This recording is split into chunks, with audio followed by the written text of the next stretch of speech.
اعوذ باللہ من الشیطان الرجیم بسم اللہ الرحمن الرحیم ولا تقربوا مال اليتیم الا بالتي هي احسن حتى يبلغ اشدہ وأوفوا الکیل والمیزان بالقسط لا نكلف نفسا الا وسعها واذا قلتم فاعدلوا ولو كان ذا قربى وَبِعَهْدِ اللَّهِ أَوْفُوا ذَلِكُمْ وَصَّاكُمْ بِهِ لَعَلَّكُمْ تَذَكَّرُونَ۔ اور یتیم کے مال کے قریب نہ جاؤ مگر جو طریقہ سب سے بہتر ہو، یہاں تک کہ وہ اپنی پختگی کو پہنچ جائے، اور ناپ اور تول کو انصاف کے ساتھ پورا کرو۔ ہم کسی شخص کو تکلیف نہیں دیتے مگر اس کی طاقت کے مطابق، اور جب تم بات کرو تو انصاف کرو، خواہ کوئی رشتہ دار ہو۔ اللہ تعالیٰ کے عہد کو پورا کرو۔ اللہ تعالیٰ ان احکام کا تمہیں تاکیدی حکم دیا ہے تاکہ تم نصیحت حاصل کرو، نصیحت قبول کرو۔ سورۃ الانعام آیہ 152۔ یتیم کے سر پر والد کا سایہ نہیں ہوتا۔ یتیم کے مال کے قریب نہ جاؤ یعنی بغیر سبب مال لینے کے لیے، اس کے مال کو اپنا معاوضہ بنانے کے لیے اس کے مال کے قریب نہ جاؤ جس سے مالی معاملات کی اصلاح ہو اور اسے یتیم زیادہ فائدہ اٹھا سکے۔ اس آیت کریمہ سے یہ دلیل ملتی ہے جس طریقے سے یتیموں کو نقصان پہنچتا ہو اس طریقے سے ان کے مال کے قریب جانا جائز نہیں، نہ اس طریقے سے تصرف جائز ہے، نہ ایسے طریقے سے کہ اس کے مال میں تصرف جائز ہے۔ اور یتیم کے مال کے قریب نہ جاؤ مگر جو طریقہ سب سے بہتر ہو، یعنی ایسے طریقے سے مال کے قریب جاؤ جس سے یتیموں کا نقصان ہوتا ہو۔ ابو ہریرہ رضی اللہ تعالیٰ عنہ فرماتے ہیں کہ آپ صلی اللہ علیہ وسلم نے فرمایا 7 ہلاک کرنے والے گناہوں سے بچو۔ صحابہ نے پوچھا یا رسول اللہ صلی اللہ علیہ وسلم وہ کون کون سے ہیں؟ تو فرمایا اللہ کے ساتھ شرک کرنا، جادو، ایسی جان کو قتل کرنا جسے اللہ تعالیٰ نے حرام کیا ہے، سود، یتیم کا مال کھانا، میدان جنگ سے بھاگنا، اور بھولی بھالی پاکیزہ مومن عورتوں پر تہمت لگانا۔ ابن عباس رضی اللہ تعالیٰ عنہ فرماتے ہیں جب یہ آیت اتری یعنی سورۃ نساء 10 آیہ 10 تو یتیموں کے سرپرستوں نے ان کا کھانا پینا اپنے کھانے پینے سے علیحدہ کر لیا۔ اس سے نہ صرف سرپرستوں کو نقصان اور مشقت اٹھانی پڑی بلکہ یتیموں کو بھی نقصان ہونے لگا۔ اگر کھانا بچ جاتا تو باسی کھاتے۔ اس کا ذکر آپ صلی اللہ علیہ وسلم سے ہوا تو آپ صلی اللہ علیہ وسلم نے تو سورۃ بقرہ کی 220 آیت نازل ہوئی۔ اس کے بعد لوگوں نے یتیموں کے کھانے پینے کو اپنے کھانے پینے میں ملا دیا۔ یتیم کے ساتھ حسن سلوک کرنا کیا ثابت کرتا ہے؟ یتیم کسی معاشرے کا سب سے کمزور فرد ہوتا ہے۔ یتیم میں کوئی ایسا سبب نہیں ہوتا جن اسباب کی بنا پر عام طور پر کسی سے حسن سلوک کیا جاتا ہے۔ یتیم کے ساتھ حسن سلوک وہی کر سکتا ہے جو فائدوں اور مصلحتوں سے بلند ہو جائے۔ جو شخص یتیم کے ساتھ حسن سلوک کر سکتا ہے وہ دوسروں کے ساتھ خیر خواہانہ سلوک کر سکتا ہے۔ تو بہترین طریقہ کیا ہے جو یتیم کے مال کے ساتھ اختیار کیا جا سکتا ہے؟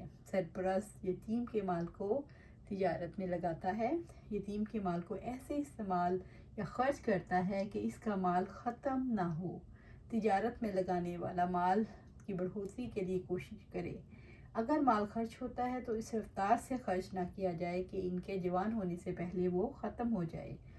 اسلام نے یتیم کی ذمہ داری کس پر ڈالی ہے؟ اسلام نے یتیم کی ذمہ داری پورے معاشرے پر ڈالی ہے کیونکہ معاشرتی تحفظ اسلامی معاشرے کی بنیاد ہے۔ مال یتیم میں کتنا تصرف، جو یتیم کا مال ہے اس میں کتنا تصرف کیا جا سکتا ہے؟ جتنا تصرف احسن ہو، جس میں یتیم کا مال بچے اور اسے ترقی ملے۔ یتیم اپنے مال میں کب تصرف کر سکتا ہے؟ جب یتیم بالغ اور سمجھدار ہو جائے اور اسے مال میں تصرف کی معرفت حاصل ہو جائے۔ یتیم بالغ ہونے سے پہلے اپنے مال میں تصرف نہیں کر سکتا۔ مال میں تصرف پر پابندی بلوغت کے ساتھ ختم ہو جاتی ہے۔ حتیٰ یبلغ اشدہ، یہاں تک کہ وہ اپنی پختگی کو پہنچ جائے۔ سن رشد سے مراد عقل کی سلامتی کے ساتھ احتلام ہونے کی عمر ہے۔ لڑکی کی بلوغت حیض اور حمل کے ساتھ ظاہر ہو جاتی ہے۔ سن رشد اس وقت حاصل ہوتا ہے جب جسمانی اور عقلی قوت کمال تک پہنچ جائے۔ یتیم کو مال سپرد کرنے کے لیے سن رشد کی پابندی کیوں عائد کی؟ سن رشد میں یتیم اپنا مال کی حفاظت کر سکتا ہے اور اسے ترقی دے سکتا ہے۔ وَأَوْفُوا الْكَيْلَ وَالْمِيزَانَ بِالْقِسْطِ، اور ناپ اور تول کو انصاف کے ساتھ پورا کرو، یعنی ناپ تول کو پورا کرنے کی ذمہ داری انصاف کے ساتھ ادا کرو۔ جب تم کوشش کرو گے، کوتاہی نہیں برتو گے تو لا علمی میں ہو جانے والی غلطی کو اللہ بخش دے گا۔ رب العزت نے کم تولنے اور ماپنے والوں کے بارے میں فرمایا، جیسے سورۃ المطففین میں ہے۔ ابن عباس رضی اللہ تعالیٰ عنہ سے روایت ہے کہ آپ صلی اللہ علیہ وسلم نے ناپ تول کرنے والوں سے ارشاد فرمایا، بلا شبہ تم لوگ ایسی دو چیزوں میں مبتلا کیے گئے ہو جن کے بارے میں تم سے پہلی امتیں ہلاک ہو چکیں۔ ابن عباس رضی اللہ تعالیٰ عنہ نے فرمایا، جس قوم میں خیانت کا رواج ہو جائے اللہ ان کے دلوں میں رعب ڈال دے گا، اور جس قوم میں زنا کاری پھیل جائے ان میں موت زیادہ ہوگی، اور جو لوگ ناپ تول میں کمی کریں گے ان کا رزق منقطع ہو جائے گا، اور جو لوگ ناحق فیصلے کریں گے ان میں قتل و خون عام ہو جائے گا، اور جو لوگ عہد کی خلاف ورزی کریں گے ان پر دشمن مسلط کر دیے جائیں گے۔ لا نکلف نفسا الا وسعها، ہم کسی شخص کو تکلیف نہیں دیتے مگر اس کی طاقت کے مطابق۔ اللہ تعالیٰ کسی پر اس کی طاقت سے زیادہ بوجھ نہیں ڈالتے، یعنی ہر ایک کو اس کی قدرت کے مطابق مکلف بناتے ہیں، یعنی اگر لین دین میں لا علمی میں کوئی کوتاہی ہو گئی تو معاف ہے۔ اس آیت کریمہ سے علماء نے یہ اصول اخذ کیا ہے کہ اللہ تعالیٰ کسی شخص کو اس کی طاقت سے بڑھ کر تکلیف نہیں دیتے، بس اسے جو حکم دیا گیا ہے اللہ تعالیٰ سے ڈرتے ہوئے ممکن حد تک اس کی تعمیل کرتا ہے تو اس پر کوئی گناہ نہیں، یعنی دینے والے کو واجب سے زیادہ دینے کا مکلف نہیں بنایا گیا اور صاحب حق کو اپنے حق سے کم پر راضی ہونے کا مکلف نہیں بنایا گیا، بلکہ دونوں کا معاملہ وسعت پر ہے، کسی پر تنگی نہیں۔ وَإِذَا قُلْتُمْ، جب تم بات کرو، یعنی جس سے لوگوں کے درمیان فیصلہ ہو یا آپ لوگوں کو کوئی اہم بات بتا رہے ہوں، مثلا انہیں خطاب کر رہے ہوں، فَعْدِلُوا، تو انصاف کرو، یعنی عدل سے بات کرو۔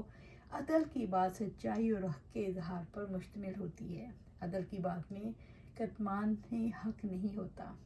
علم والے پر فرض ہے کہ وہ حقدار کو اس کا حق ادا کرے۔ فقہا نے کہا کہ قاضی پر فرض ہے کہ وہ فریقین کے درمیان اپنے لہجے اور نظر میں بھی عدل کرے۔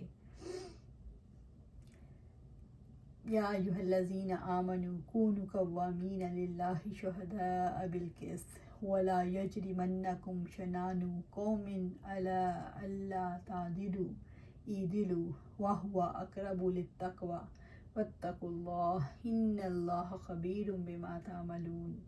اے لوگو جو ایمان لائے ہو، اللہ تعالیٰ کے لیے خوب قائم رہنے والے انصاف کے ساتھ گواہی دینے والے بن جاؤ، اور کسی قوم کی دشمنی تمہیں ہرگز اس بات کا مجرم نہ بنا دے کہ تم عدل نہ کرو۔ عدل کرو، یہی تقویٰ کے زیادہ قریب ہے، اور اللہ تعالیٰ سے ڈر جاؤ جو بھی تم عمل کرتے ہو، یقیناً اللہ تعالیٰ اس سے پوری طرح باخبر ہے۔ سورۃ مائدہ آیا 8۔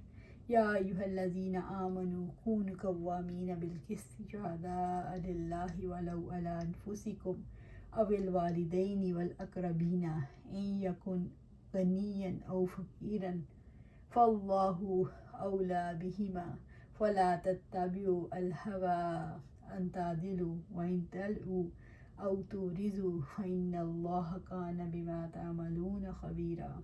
اے لوگو جو ایمان لائے ہو، انصاف پر پوری طرح قائم رہنے والے اور اللہ تعالیٰ کے لیے گواہی دینے والے بنو، اگرچہ تمہاری اپنی جانوں کے یا والدین کے اور رشتہ داروں کے خلاف ہو۔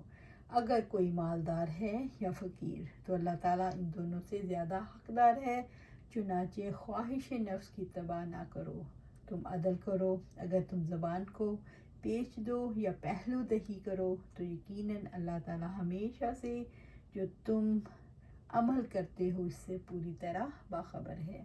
سورۃ النساء آیا 135۔ کائنات میں لین دین کا کیا اصول ہے؟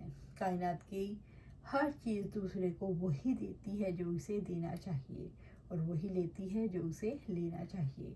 انسان کو اپنی زندگی میں لین دین کے لیے کیا اصول اختیار کرنے ہیں؟ انسان جب دوسرے انسانوں کے لیے ناپے تو ٹھیک ناپے، جب تولے تو ٹھیک تولے۔ انسان کو اپنے لیے الگ اور دوسروں کے لیے الگ پیمانے نہیں رکھنے چاہیے۔ رشتہ داری کے معاملے میں انسان سے کمزوری کا ارتکاب کیوں ہوتا ہے؟ انسان رشتہ داری کے ماحول میں پروان چڑھتا ہے، انسانی کمزوری غالب آتی ہے اور انسان رشتہ داری کا لحاظ کر جاتا ہے۔ اسلام انسانی ضمیر کو رشتہ داری میں کیا ہدایت دیتا ہے؟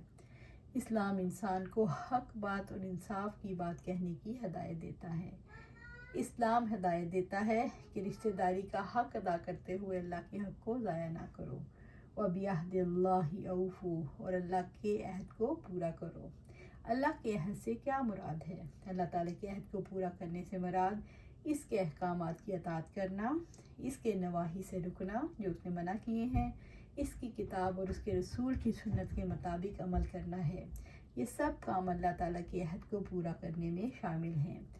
یہ وہ عہد ہے جس میں انسان بندھا ہوا ہے، یعنی اللہ تعالیٰ کی بندگی اور غلامی کا عہد۔ اللہ تعالیٰ کے ساتھ کیے گئے عہد میں سب سے بڑا عہد یہ ہے کہ اللہ تعالیٰ کے ساتھ اس کی الوہیت میں کسی کو شریک نہ کریں۔ اللہ تعالیٰ کے عہد میں سے ہے کہ ناپ تول اور پیمانے پورے رکھیں اور بے گناہ جان کا احترام کریں۔ رب العزت کا فرمان ہے، ذالکم وصاکم بہ لعلکم تذکرون۔ اللہ تعالیٰ ان احکام کا تمہیں تاکیدی حکم دیا ہے تاکہ تم نصیحت قبول کرو۔